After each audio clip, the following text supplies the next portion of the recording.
Hi there, welcome back to the channel. As you can hear the hum of the amp, I've been in here tracking.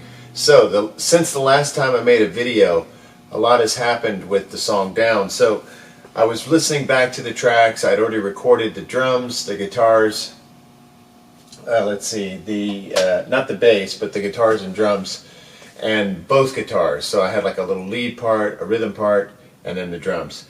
And I don't know what happened, but the way I chose to play the drums did not sync up with the way I chose to play guitar, and so I never could get any satisfaction out of the tracks. I was just wasn't feeling like I was sinking into it.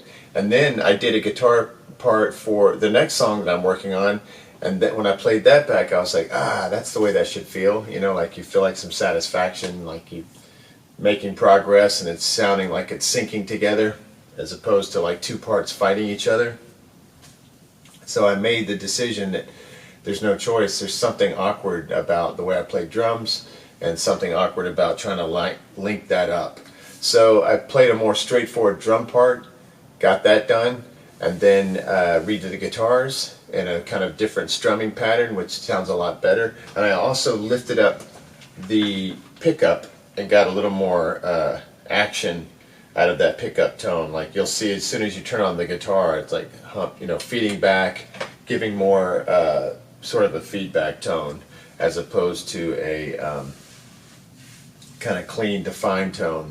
It's more nasty. So I made the guitar nastier. It's the same parts, just executed slightly differently. And right now, what I'm going to try to do is to lay. There's two little solo parts. One is right after the second chorus. There's a little solo bit, then you have another verse and another chorus, and then as the song closes, there's like a turnaround measure where it closes, and during that space, the same kind of solo bit with a slight variation I'm going to play. So what I'm going to do is just really quickly on camera see if I can top it, because I've been working on it for the past 2 days, 3 days, whatever. No, it was 2 days, because it was 2 days of working on that. This would be the third day, so I'm a little tired of playing it, and I'm not the greatest guitar player. It's kind of cold, so I just want to see if I've given it a little rest. I want to see if I can top it, and then if I do, great. I'm gonna take the tracks into the Audacity, do my little thing on it, which is very minimal, and I'll have to do that before I play these tracks back. But I want to just see if I can top it, really quickly on camera before I finish, the guitars. Okay, so I've got the spot and the tune all lined up with a mark at 145-647. Get the amp back alive.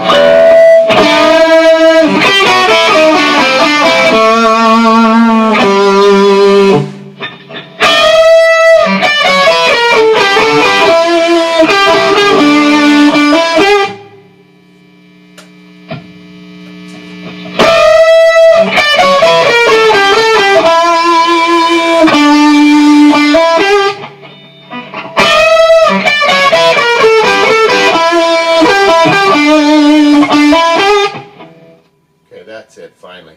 Alright, so let me just check tuning really quickly. So to do that, you go to Tool, Tuner. Lost tuning since I last tuned it. I'm assuming because of the cold. Hold on, let me just check it.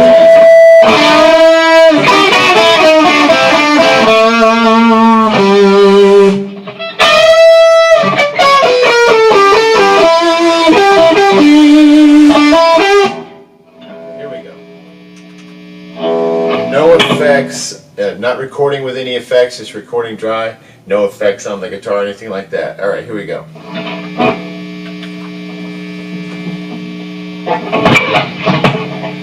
Sorry, I didn't have the levels up to the necessary point. Okay, that should work. Undo, because I have a decent take on. And so I'm playing over a really good take, a pretty good take that's usable, potentially. So anytime that I hit stop here and I don't use the take, I want to make sure I undo so I don't lose that original take. You got to be very careful walking that line.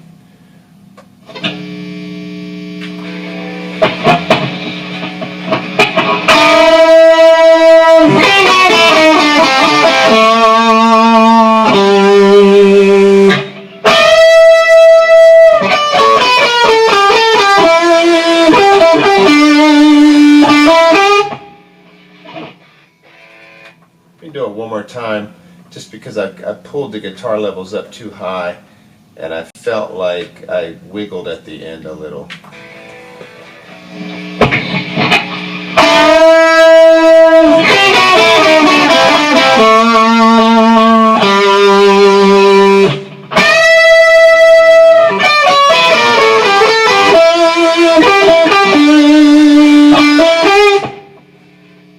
That one would have been okay, but I think the octave bend on the second one was no good.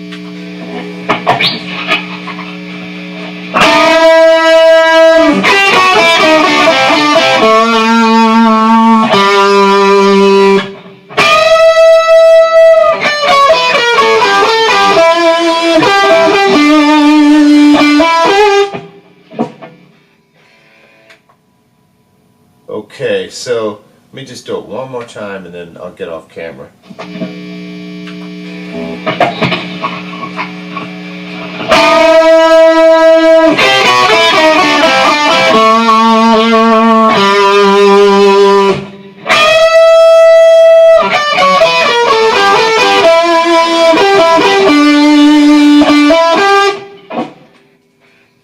Okay, I think that one might have worked. Alright, so let me check it really quickly and decide which one's better. And then I'm going to take it into Audacity, do classic filters on it, which is just cutting off a little bit of the lowest stuff, which I do with all the tracks. And it's just the slightest amount, I don't go deep, just a little bit. And then I'll amplify it because it'll be quieter than the other guitars. And the other guitars I've already had to amplify. So let me just check the track. And then I'll come back and we'll talk about, and we'll play back the other tracks, right, in a second.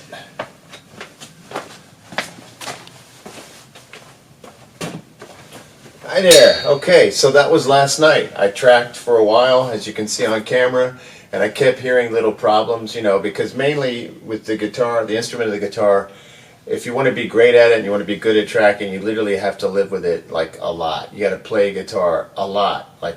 Even if you're a great guitar player, in order to track well on a consistent basis and not, you know, spend a lot of time doing take after take after take and getting frustrated or frustrating someone else who's recording you, you just have to play all the time. So I'm getting better, you know, but I still got a long way on my guitar journey, and certain parts are more challenging than others, so I just kept going and going and going.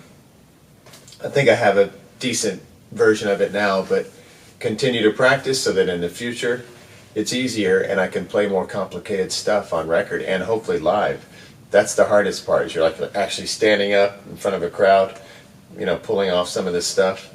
It's really amazing what, you know, really great guitar players can do. It's incredible. Alright, so I redid the entire song. This one's called Down, as I've already talked about before, because I just couldn't get the drums and the guitars to sync up. So some of the changes that I've made, as I lifted the pickup up to make it growl more, the bridge pickup, for the other song that I was recording around the same time, I wanted more articulation, so I didn't mind it being lower and not being so gnarly. But for this song, it's just more of like a nasty rocker type vibe, so I wanted the pickup to, you know, be up higher, get a little more guts out of it. And like when you turn it on, it feeds back immediately, which is, you know, the right vibe for the song. So that was an improvement. I also lifted the song up about 5 beats per minute. I think I had it at like 128 or something, and now it's at 133. What else? I think it was like 133.8 was the official number that I had on there. But anyway, those changes I think have made it, you know, much better. Because, you know, you kind of determine these things by the way you feel when you listen to them, and I just didn't feel like the drums and the guitar ever got in sync for whatever reason. As I've talked about before, just played the drums a funny way, you know, that wasn't quite right, had a different idea about guitar. Now it's much more driving, there's more right hand action, less extended, like, you know, whole note type stuff. It's more towards 8 notes. Alright, so let me just play back the drums, because what I always do with the drums is I record 4 drums, a snare, a bass drum signal, a left overhead, a right overhead, and then I take the tracks, I take all my tracks and do this, but what I do with the drums is I go to Audacity, I'll do a light what do you call it, classic filters, where you cut off the very bottom of the lowest bass. I'll do just a little bit of that, just so there's not stuff, you know, building up, bass frequencies that build up, you know, in the corners, because bass literally builds up in the corners of a room when you're tracking. So it gets rid of any kind of like stuff that's just super low. And then I'll amplify. If I hit something too hard, I'll lower it a tad. If I need to lift the whole track up or bring it down, you know, it's usually lifting it up 3 or 4 dB because I record carefully. I don't want to get any distortion by pushing my levels here, and I don't hear any degradation of the gain structure when I do amplify in Audacity, or I wouldn't do it. So then the last thing I do on the computer is I rename the tracks. So now they're called snare 1, left overhead 1, right overhead 1, and bass drum. Then I take the exact same track after I've dragged it in, I rename it on the desktop. I'll rename it snare 2, left overhead 2, right overhead 2, and bass drum 2, and drag those tracks in. So now I have 8 tracks. I'm doubling the 4 tracks to 8, and I've got all of them named. Now I bring it over, I bring it into the listening room, which is the same space, and I'm going to assign those tracks. So I go to the track button, and it'll say stuff like new take. I'm going to go to 1724 where I have those tracks, and let's say the 17 I've named snare 1, so that's there. Snare 2 is an 18. Oops, that should be left overhead. It says right overhead. I'm going to change that real quick. So that should be left overhead. Might take me a second here, sorry. Left overhead 1, supposed to be there. Then next to that is left overhead 2. For some reason I have right overhead 2 sitting there. I had moved some stuff around thinking I was on the top row, but I was actually on the bottom row. So I moved the wrong stuff around. I swapped the wrong tracks. You got to be careful with that swap button. Okay, now I'm finally going to right overhead 2. Sorry, this is stupid. Right overhead 1, then right overhead 2. Good. And then bass drum 1 and 2 are in the right spot. Alright, so let me just play back basically the snare drum. Oh, one last thing is I put it in mastering mode just to make everything sound better for the camera. And to do that, you go to mastering, you make sure you're in the master input, and then I go to edit, and I'm going to make sure that my synth high, my synth mid, synth low are all set at 5. I'm going to go to my mix high, mix mid, mix low. They're all set at 5 as well. Normalizer gain is 0. 5-band EQ, 555, all the way down, 62 on the level. Dimension, the extra dimension thing is off. No noise. The ZNR is off. Patch level is 24. And you want to make sure your red knob is down so that it doesn't blast your ears. So you can work it back up as you play the track. All right, this is just the snare. Now I'm going to add in the left overhead, both tracks. Here, I'll take one away so you can hear the difference. It's just less, now I add it more. Okay, right overhead, I'll do the first one, and then the next one. Bass drum 1, bass drum 2. This speaker is mono, so you can't hear any stereo spread, but I spread everything out. You know, each one, the left overhead 50, right overhead 50 on each side. Okay, now that's the drums.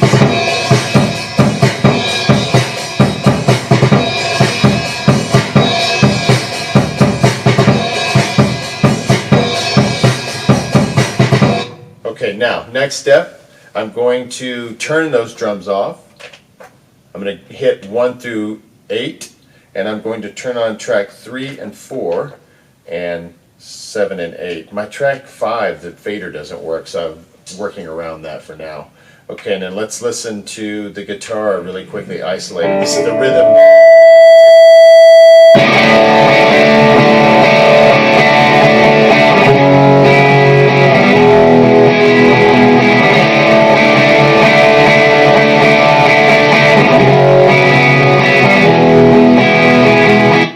So one more time, just I need to hear that beginning again.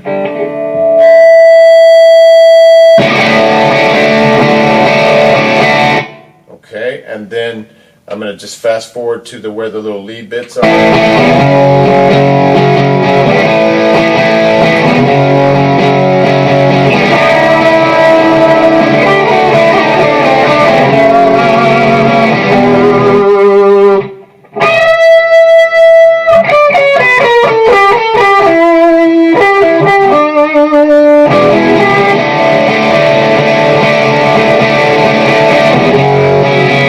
Okay, so that's the guitars, that's the drums. Let's hear the whole thing now. I'm going to turn on the drums in the back. Make sure all the red stuff goes away. And then I've got my guitars on already. Let's just go back to 0 and see what happens.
So we go to the fade out. Hold on, the heater's on. Let me turn this off.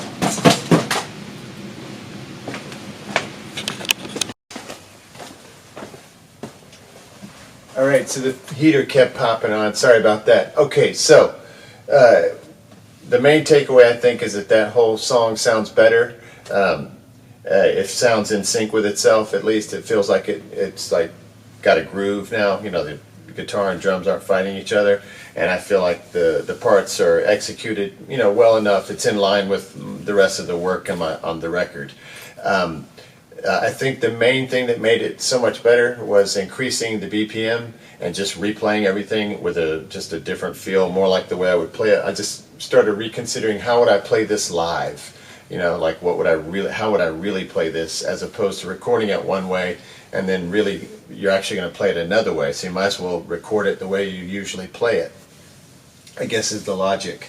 The next thing I'm going to do is bass, and I think bass will, any little spot where the guitar and drum just slightly get off, I think the bass will provide the glue to, it usually does. It's kind of like what an acoustic guitar does. Like, you can always use that too, as if you're feeling like something's missing. I remember reading a Keith Richards thing where he said you could always use an acoustic guitar as like a bit of glue, and I think that's true. The same thing goes for bass. It just sort of fills those gaps that are between the guitar and drums. And so I don't think that'll be a complex part, obviously, because I'm writing it for bass, but I want that to drive, and so I'm going to work on that and try to get on that at least by Sunday. Today's Thursday. Yeah, by Saturday, hopefully, maybe Sunday. That'll give me enough days to get both parts together to, you know, where I can actually execute them. in a recording context. Okay, so next step is bass. Then after that, it's bass on both songs. I can go back to the other song now. And getting back into vocals. And I can't wait to sing both of these songs. I'm excited about the melody I have, the lyrics, the ideas of the songs. This one I wrote a long time ago, so there's nothing I have to do. But the other song, I haven't even written the lyrics yet. I've written one verse, so I got to go back, and that song only has 2 official verses, so I got to go back and because it's like one long. It's hard to explain the way the song is. It's not like a typical short verse, bridge, chorus. It's more like the whole thing's kind of a chorus verse, and then there's like an outro. So it's kind of funky as the way it's set up. All right, so hopefully everyone out there is having success with their projects, and you're not in the cold, freezing. Hopefully you're not outside in the cold. I'm complaining about being cold in my perfect little world I live in. I can only imagine if you don't have a good place to be. This weather sucks.